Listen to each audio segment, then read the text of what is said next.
বেশ কিছু দিনের রান্না করা ফ্রিজে থাকা মাংসকে নতুন স্বাদ দেওয়ার জন্য প্রথমে পেঁয়াজের বেরেস্তা করে মাংসগুলোকে দিয়ে দিতে হবে।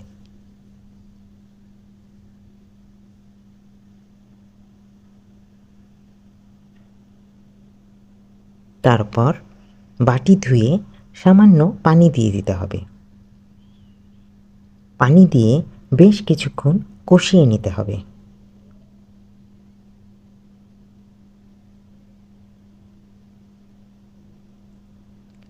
স্বাদ অনুযায়ী লবণ, চিনি ও কাঁচামরিচ দিয়ে নেড়ে নেড়ে পানি শুকিয়ে ঝোল গাঢ় করে নিলে একদম নতুন রান্নার স্বাদ ফিরে আসবে।